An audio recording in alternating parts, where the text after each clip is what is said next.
Bedaioko festeia hasiera eman diezue, momentu honetan behintzat giro polita bizi duzue eta txapelketa bat ere jarri duzuela ja. Bai, tortilla patata lehiaketa bat antolatu dugu, lehen urten hasi ginen, da arrakasta jendea oso gustoa haitu zen. Etzan parte asko izan, baina urten ja jende gehiago etorria eta emateu animatzen nahi dela.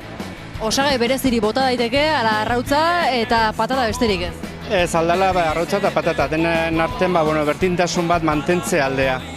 Orain berdintasuna aipatu duzula, gizonezkoak animatzen dira hemen sukaldela, ala emakumezkoak izan dira parte hartu dutena. Ez, ikustezun bezala gizonezkoak emakumezkoak denetetik dago. Bai, hemen behintzat gizonezkoak azaltzeia, itxen ez da inola moldatzeia, baina hemen behintzat azaltzeia. Normalean, Bedaion, adin guztien gain pentsatzen duzue, festak antolatzeko garaian, aurten berdina gertatu da? Bai, aurten bai, berdina gertatu. Kontutan hartzeu, herri auzo txiki izanik, pixka denakin kontatu beharra dagoela, eta gehien otordu baten ingurun biltzea, da bihar berezeki aurrentzako arratsalden aurrentzako pentsatutako ekitaldik antolatu iteo, baina egun guztitan jende guztientzako pentsatutako ekitaldik dira.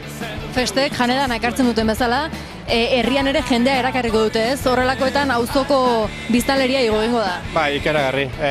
Kontutan izanik, Bedaion auzoa, baserri giroko auzo izanik familia hondik izan die, kanpoa jende asko junda bizitzea hemendik, baina holako egunetan denak aprobetxatzeu bildu eta aspaldi ikusikako jendekin egon da, aitzegi politi izatea eta giro politi sortzea bai.